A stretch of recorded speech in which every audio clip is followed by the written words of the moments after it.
for the third unit of Gemara, the third chunk of old material from the unit on Rodef, I'm actually going to delete this first section, and you're not going to be responsible for it. I'll send an email saying that. So we're going to start from this Mishnah dealing with the halachot of Rodef. Ve'elohein shmatzili notan benafshan. And these are the people, shmatzili notan, you're allowed to save them benafshan, with their lives, meaning you're allowed to kill someone in order to prevent the sin from happening. Harodef achar chavero lohargo, if someone is being a rodef, if someone is chasing after his friend to kill him, so you're allowed to kill a potential murderer. Va'achar hazachar, one who's attempting to rape a man. We said that male homosexual intercourse is a capital crime according to halacha. So we're talking about the rape of a man. Va'achar na'araha morasan, if someone is going to rape an engaged or married woman, which is also a capital crime. He said that these three are all capital crimes that involve a victim, and therefore you're allowed to kill the potential sinner before they actually commit the sin. Aval, but harodef achar behema, if someone is chasing after an animal to commit bestiality. V'hamechalel tashabat, someone who's about to be mechalel Shabbat. Ve'oved avodat kochavim, and someone who's about to worship avodah zarah. Ein matzilin otan benafshan, you are not allowed to save them with their lives, meaning you're not allowed to kill someone in order to prevent them from doing chilul Shabbat or worshiping avodah zarah. We said that while these are all capital crimes, none of these have a victim, or at least a human victim. Maybe this is an animal victim. These are all serious sins, but you can only kill someone. No, but we have to say you do the sin and then we punish you. But we only kill you to prevent you from doing it if there's a victim involved. And the Gemara is going to explain that a little bit. Tanu Rabbanan, the Gemara asks, Minayan l'rodef achar chaver lahargo. What is the source? How do we know that if one person is chasing after their friend to kill him, shenitan lahatzilo benafsho, that you're allowed to kill him, you're allowed to save the victim benafsho, with the life of the murderer? How do we know that you're allowed to kill a rodef? Maybe you just have to let the person commit the crime and then punish them. Gemara gives its first answer. Talmud lomar lo tamod al dam re'echa.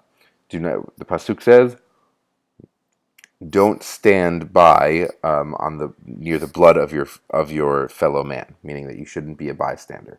And the Gemara wants to say that this pasuk is the source for the fact that you are allowed to kill a rodef. V'ha lahachi hu da'ata. V'ha, but lahachi, for the law of rodef hu da'ata, this pasuk is coming. The Gemara, as we mentioned when we learned this Gemara, that a pasuk can only be used for one halacha. So it's saying, is this pasuk really teaching us this halacha of rodef? Hamiba'ile, it's required, it's needed l'chedetanya, as this Braita says. We're going to quote a Braita that shows that this pasuk actually has a different function.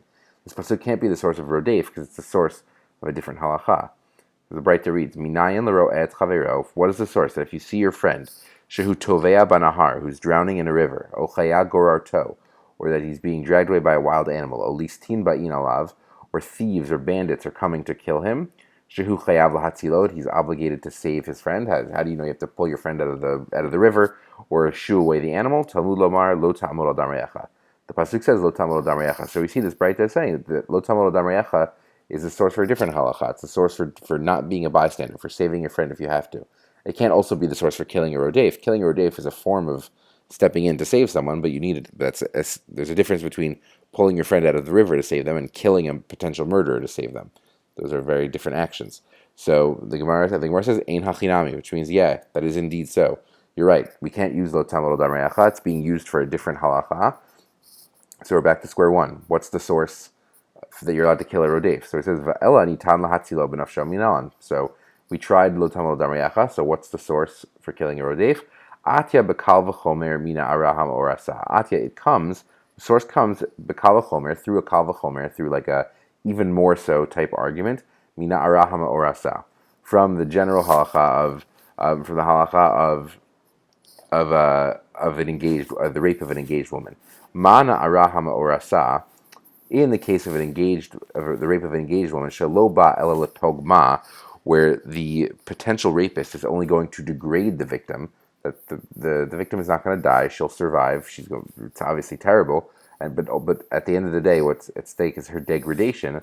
Amra Torah not nitan lahatzila benafsho. The Torah said that you're allowed to save her with the life of the rapist. So saying that if you're allowed to kill a potential rapist and the only thing at play is the only risk, the only concern is her degradation. Rodefa har chavero hargo. If someone is chasing after their friend to kill them, alachat kama v'kama. That should be even more so. So our answer number 2, our second shot is it's a kal v'chomer. If you're allowed to kill a potential rapist, obviously you're allowed to kill a potential murderer. There's so much more on the line. But the Gemara says v'chi onshin min hadin. But can we really instill a punishment min hadin through logic? We said kal v'chomer is a logical argument. If X is true, then Y must also be true. But there's a general principle that we can use logic. Logic is a good tool, but it can't be the source of a punishment. We said that logic is kind of every person can come up with their own logic, and it's good. But punishments need to have a solid argument. You can't take back a punishment. It's very official. It's very final. And logic can't be the source for a punishment. So we tried lo tomar d'Amreyacha. We said it's being used. We tried a kal v'chomer. We said you can't use a kal v'chomer to learn a punishment, to learn the fact that you can kill a potential murderer. So finally, our third attempt, which ends up sticking. Divrei Rebbe Tana, in the Beit Midrash of Rebbe Yehuda Nasi Tana, they taught Hekeshahu. It's not a kal v'chomer, it's rather a hekesh. A hekesh meaning a juxtaposition of when we look in the Torah, we see that two ideas, two mitzvot, two halachot are mentioned right next to each other. And a pasuk that we've seen before, Ki kasher yakum ish al re'ehu u'ritzacho nefesh. The Torah says that the rape of a married woman is just like murder, is just like ritzicha. That we see in the pasuk that murder and the rape of an engaged woman are juxtaposed. They're put right next to each other. What are we learning from Rotzeach? It's coming to teach us something. What's it coming to teach us? Makish Rotzeach lena'ara ha'ma'orasa. That there's a hekesh, there's a juxtaposition between Rotzeach and Na'ara ha'ma'orasa, and the rape of a married woman. Ma Na'ara ha'ma'orasa nitan lahatzila b'nafsho. Just like an engaged woman, nitan lahatzila b'nafsho, you're allowed to save her with his life. Basically, you're allowed to kill the potential rapist. So since we know you're allowed to kill the potential rapist, and murder and the rape of a married woman are put right next to each other in the pasuk, we know you're also allowed to kill the potential murderer. And that's how. So the source for the original question of how do we know you're allowed to kill a potential murderer is it's through a hekesh from the rape of an engaged woman. But the Gemara has to ask now, but okay, you're saying that we know you're allowed to rape, literally means the rape of an engaged woman itself. What's the source for that? As we just said, we know they were saying, since you're allowed to kill the potential rapist, we interpret you're also allowed to kill the murderer. But how do you know you're allowed to kill the potential rapist? What's the source for that?